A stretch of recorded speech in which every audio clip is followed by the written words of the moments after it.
Mon deuxième voyage au paradis. À peine 1 heure après que je sois revenu sur la terre, les 2 anges sont revenus vers moi et m'ont dit, « Frère Michael, le Seigneur t'appelle, monte. » Puis, tout excité, j'ai crié, « Vous êtes revenu me chercher. » Je suis tombé sur le sol. Je ne me rappelle plus de mon état de santé à ce moment-là.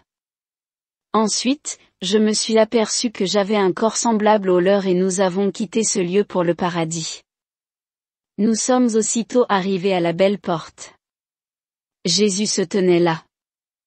Lorsqu'il m'a vu, il m'a souri, a tenu ma main droite et a dit: « Mon fils, sois la bienvenue. Je n'ai pas fini de te montrer ce que je veux te montrer. » Puis nous sommes tous entrés dans le paradis. Nous sommes allés près d'une demeure en particulier. Comme nous étions près de cette demeure, il m'a regardé et a dit: « Les hommes disent, les gens du monde disent, comment les poissons peuvent-ils nager dans la rivière et ne pas boire de l'eau? C'est la pensée des hommes, leur imagination. Mon sang peut sauver du péché toute personne qui vient à moi et la soutenir dans la droiture et la sainteté. Mon sang peut la libérer de la puissance du péché. Va et dis-leur, mon standard n'a pas changé. Mon standard sur la sainteté n'a pas changé. Je suis le Seigneur, je ne change pas. Je reste le même hier, aujourd'hui et éternellement. » Apocalypse 1 verset 5, et de la part de Jésus-Christ, le témoin fidèle, le premier-né d'entre les morts, et le prince des rois de la terre. À celui qui nous aime, qui nous a délivrés de nos péchés par son sang.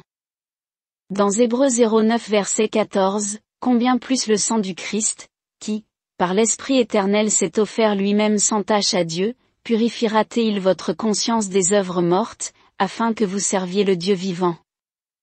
Hébreux 12 verset 14, recherchez la paix avec tous, et la sanctification, sans laquelle personne ne verra le Seigneur. L'Église d'aujourd'hui est un lieu de désir charnel.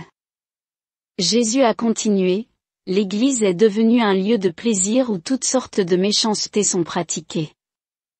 Les femmes séduisent les hommes par leur habillement immoral. Je ne peux pas supporter de voir cette méchanceté dans l'Église. Les ministres de l'Évangile ne sont pas des restes. L'Église est devenue un lieu de séduction. Les gens partent de l'Église pour l'enfer. Ézéchiel 8 versets 5 à 18. Il me dit, « Fils de l'homme, lève les yeux du côté du septentrion. » Je levai les yeux du côté du septentrion, et voici, cette idole de la jalousie était au septentrion de la porte de l'autel, à l'entrée. Et il me dit, « Fils de l'homme, vois-tu ce que font dans les ténèbres les anciens de la maison d'Israël, chacun dans sa chambre pleine de figures? Car ils disent, l'Éternel ne nous voit pas, l'Éternel a abandonné le pays. Moi aussi, j'agirai avec fureur, mon œil sera sans pitié, et je n'aurai point de miséricorde, quand ils crieront à haute voix à mes oreilles, je ne les écouterai pas. » Jésus a continué, beaucoup de croyants vivent comme s'ils vont passer le reste de leur vie sur la terre. Ils négligeant les âmes perdues. La prédication de la parole n'est pas seulement le battement de mon cœur, mais elle me fait souffrir de douleur. Beaucoup de choses ont occupé l'esprit du pèlerin chrétien. Il a oublié qu'il est un étranger dans ce monde. Ézéchiel 34 verset 1 à 6, et la parole de l'Éternel me fut adressée, en ces mots, Fils de l'homme, prophétise contre les pasteurs d'Israël. Prophétise, et dis-leur, aux pasteurs, ainsi parle le Seigneur, l'Éternel, malheur aux pasteurs d'Israël, qui se paissaient eux-mêmes. Les pasteurs ne devaient-ils pas paître le troupeau? Vous avez mangé la graisse, vous vous êtes vêtus avec la laine, vous avez tué ce qui était gras, vous n'avez point fait paître les brebis. Vous n'avez pas fortifié celles qui étaient faibles, guéri celles qui étaient malades, pansé celles qui étaient blessées. Vous n'avez pas ramené celles qui s'égaraient, cherché celles qui étaient perdues, mais vous les avez dominées avec violence et avec dureté.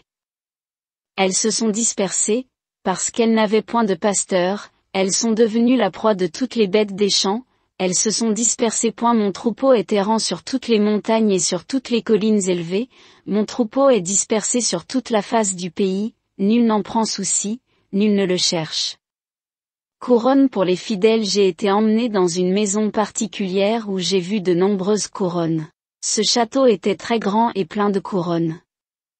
Elles étaient de très grande taille, de petite taille, et de taille moyenne. Jésus a dit, ces couronnes sont pour les fidèles et les vainqueurs qui surmontent le monde et le diable. Bienheureux les vainqueurs, car ils seront assis à la droite de mon Père. Apocalypse 2 verset dit, ne crains pas ce que tu vas souffrir. Voici, le diable jettera quelques-uns de vous en prison, afin que vous soyez éprouvés, et vous aurez une tribulation de 10 jours. Sois fidèle jusqu'à la mort, et je te donnerai une couronne de la vie. 2 Timothée 4 versets 7 à 8, j'ai combattu le bon combat, j'ai achevé ma course, j'ai gardé la foi. Désormais la couronne de justice m'est réservée, le Seigneur, le juste juge, me la donnera dans ce jour-là, et non seulement à moi, mais encore à tous ceux qui auront aimé son avènement.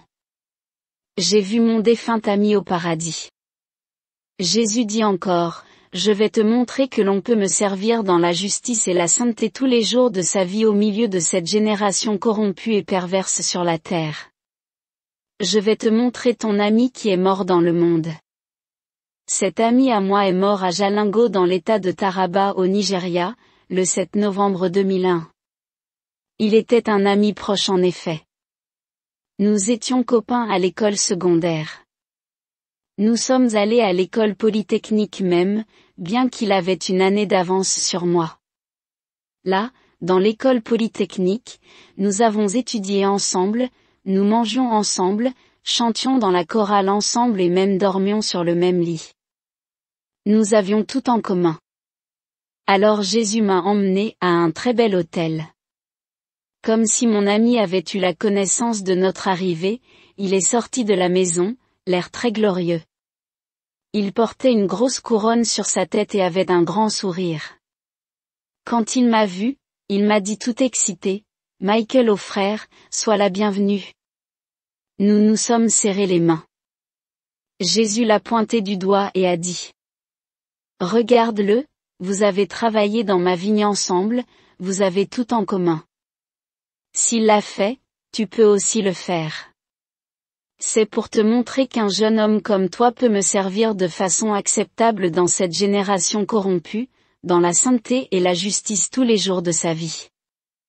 S'il a pu le faire, toi aussi tu peux le faire. » Luc 1 verset 73 à 75, selon le serment par lequel il avait juré à Abraham, notre Père, de nous permettre, après que nous serions délivrés de la main de nos ennemis, de le servir sans crainte, en marchant devant lui dans la sainteté et dans la justice.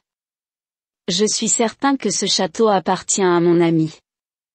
J'ai vu d'innombrables demeures préparées pour les saints, mais les saints sur la terre ne sont pas encore préparés. Lorsque mon ami m'a dit, « Ô frère Michael, sois la bienvenue », Jésus lui a dit que je vais retourner dans le monde. J'ai crié, « Ô mon Sauveur !» Je n'étais pas prêt à retourner dans le monde. Savoir que le paradis était mon partage me procurait une joie incomparable. Comment saurais-je, dis-je, que je serais capable de revenir au paradis si je retourne sur la terre? Mais Jésus dit fermement, « Tu vas retourner sur la terre. » Puis mon ami me salua et dit, « Nous nous reverrons prochainement. » J'ai pleuré, car je ne voulais pas partir avec lui. Jésus m'éloigna de cet endroit. Jean 14 versets 1 à 3. Que votre cœur ne se trouble point. Croyez en Dieu, et croyez en moi. Dans la maison de mon Père il y a plusieurs demeures, si elles n'étaient pas ainsi, je vous l'aurais dit. Je vais préparer une place pour vous. Et si je vais préparer une place pour vous, je reviendrai, et je vous prendrai avec moi, afin que là où je suis, vous y soyez aussi. Les messages à certaines personnes sur la terre. Mon deuxième voyage au paradis est chargé de beaucoup de messages personnels pour des gens. On m'a montré quelques couronnes portant les noms de certaines personnes. Je sais que certaines d'entre elles sont encore vivantes sur la terre. Jésus m'a demandé, connais-tu la sœur? Il me posait la question au sujet d'une sœur en particulier que je connais. J'ai répondu, oui, Seigneur. Il a dit, cette sœur est ma servante. Tout à coup, la sœur en question a apparu devant nous dans le ciel, vêtue de blanc, d'une beauté glorieuse et incomparable. Elle portait une couronne glorieuse sur la tête, avec un sourire sur son visage. Encore une fois, il demanda, connais-tu la femme du pasteur? Il parlait de l'épouse de l'un de nos pasteurs. J'ai répondu, oui, mon Seigneur. Il a dit, elle est ma servante. Tout à coup, cette sœur apparut dans le ciel dans un ensemble blanc, brillant de mille feux et glorieusement belle, avec une couronne sur sa tête et un grand sourire. Le ciel est un endroit d'une beauté parfaite. Tout est extrêmement beau. Si un saint céleste apparaît sur terre, sa beauté sera de-delà de l'imagination de l'esprit des hommes. La beauté cosmétique de la terre comparée à cette beauté est comme quelqu'un ayant des haillons. Philippiens 3 versets 20 à 21. Mais notre cité à nous est dans les cieux, d'où nous attendons aussi comme Sauveur le Seigneur Jésus-Christ, qui transformera le corps de notre humiliation, en le rendant semblable au corps de sa gloire, par le pouvoir qu'il a de s'assujettir toutes choses. Jésus m'a aussi demandé si je connaissais certains pasteurs et ministres de notre ministère. Il a mentionné leurs noms et j'ai répondu, oui, mon Seigneur.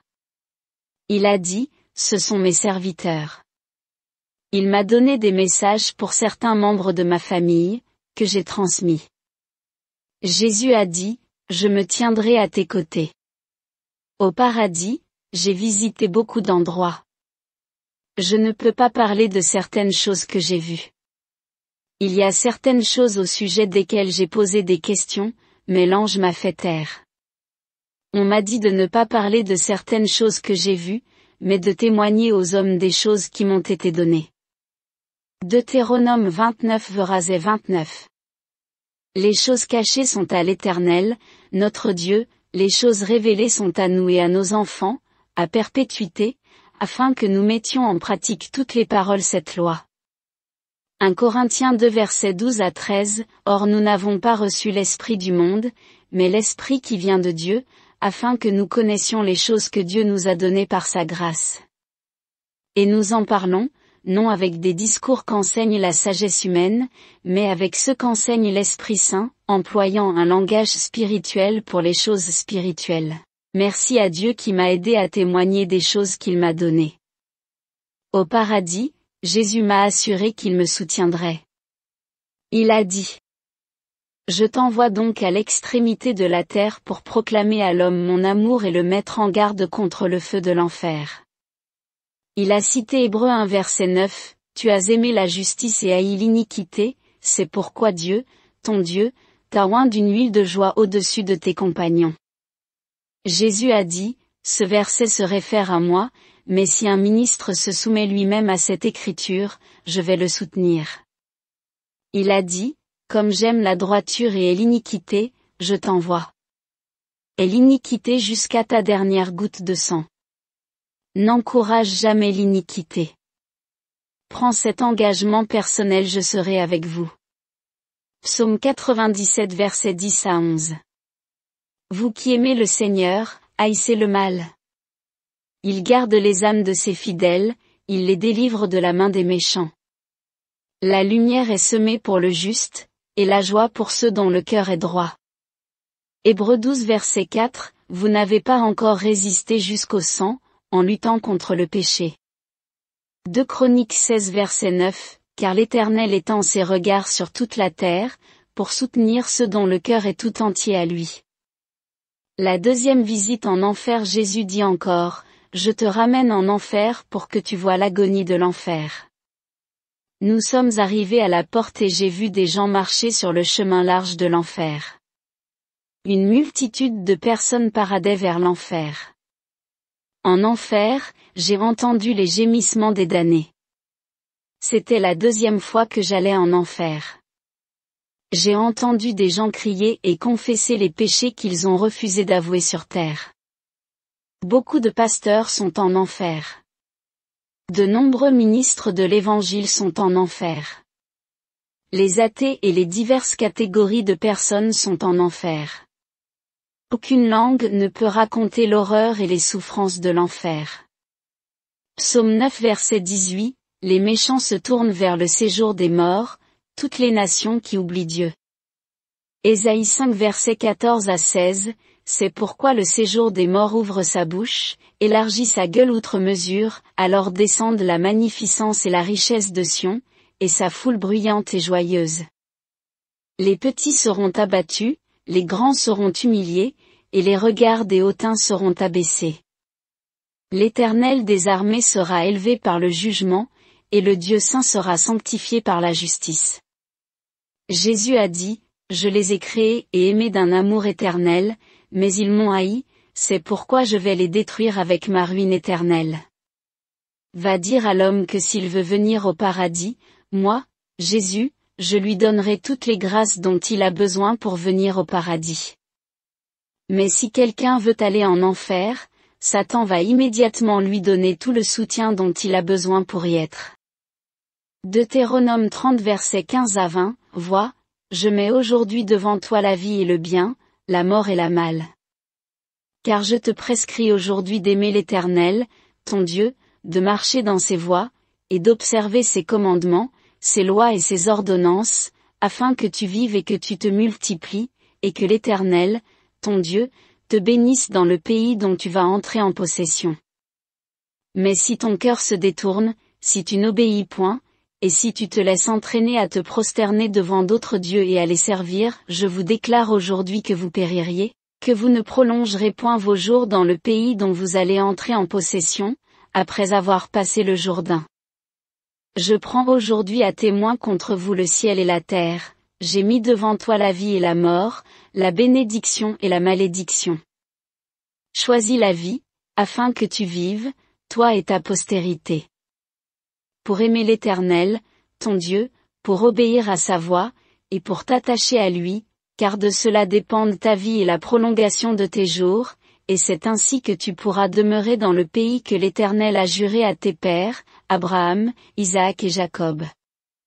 J'ai vu un membre de notre église locale en enfer, j'ai vu un frère en enfer. Il a été un membre de notre église.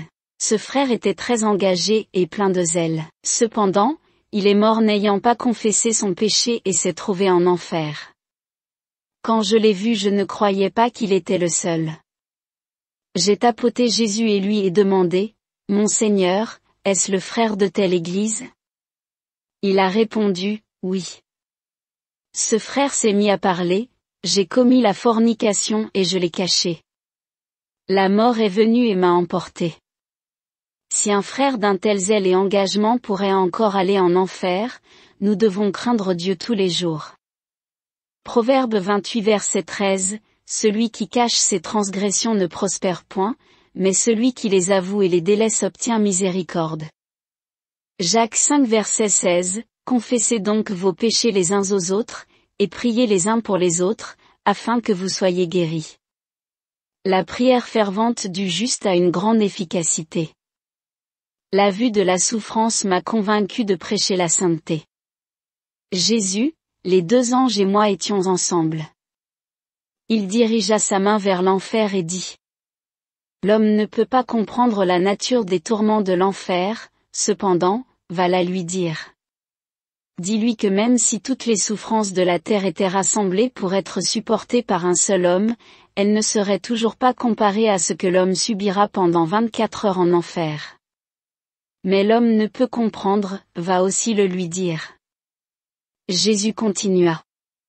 Tu passeras par beaucoup de souffrances à cause de ce message de sainteté et de justice. En raison de la pollution qui est dans le monde, beaucoup nient la puissance de la piété et d'une vie juste. Cependant, va je t'ai envoyé. Je serai à tes côtés. Jean 15 versets 18 à 21, si le monde vous hait, sachez qu'il m'a haï avant vous. Si vous étiez du monde, le monde aimerait ce qui est à lui, mais parce que vous n'êtes pas du monde, et que je vous ai choisi du milieu du monde, à cause de cela le monde vous hait. Souvenez-vous de la parole que je vous ai dite, le serviteur n'est pas plus grand que son maître. S'ils m'ont persécuté, ils vous persécuteront aussi, s'ils ont gardé ma parole, ils garderont aussi la vôtre. Mais ils vous feront toutes ces choses à cause de mon nom, parce qu'ils ne connaissent pas celui qui m'a envoyé. Vie de négligence des croyants après cela, Jésus dit lamentablement. Les croyants vivent dans cette vie comme s'ils sont du monde. Mais ils ne sont pas du monde. Ils sont censés vivre séparés du monde. Il poursuivit, je bénis mon peuple, mais il abuse de mes bénédictions. Jésus a cité Jérémie 22 verset 21.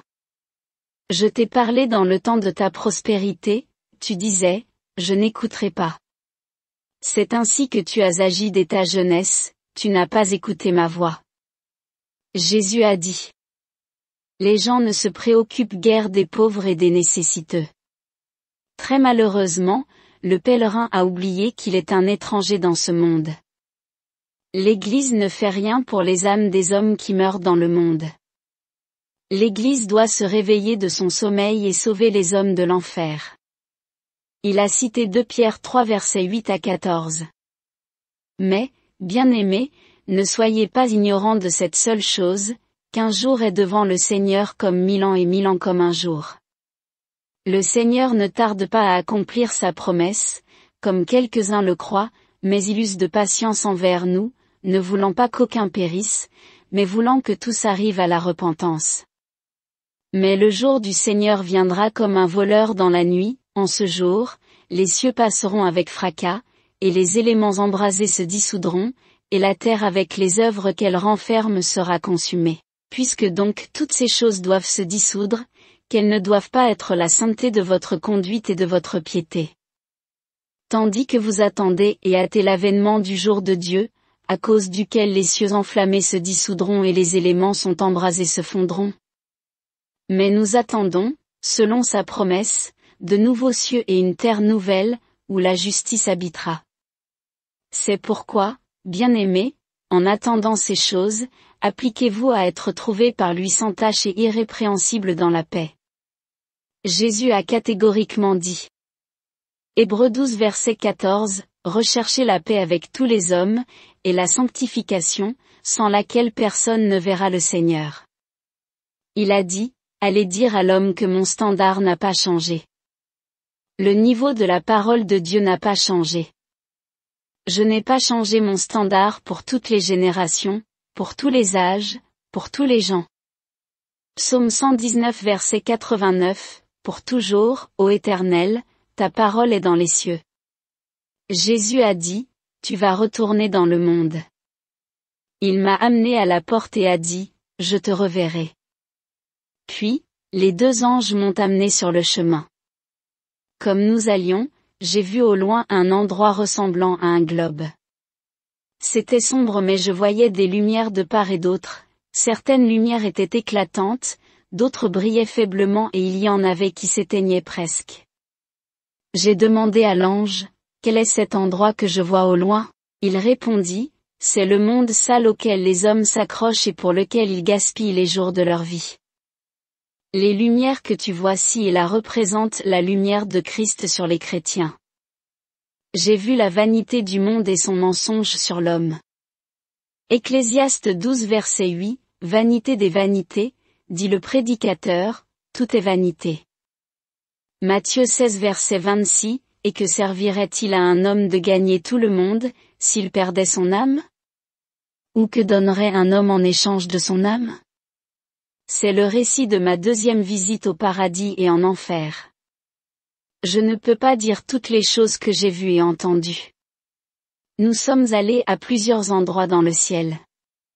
Ce 2e voyage a duré environ 9 heures. À ce moment, mon corps était couché sans vie dans le camp de retraite. Ceci s'est passé dans le camp de retraite de Pâques des jeunes de Deeper Life en 2003. Quand je suis revenu à moi le dimanche matin, j'étais entouré de responsables de l'église et des pasteurs. Ils m'avaient retiré du camp de jeunes pour me placer dans un endroit isolé dans le camp des adultes.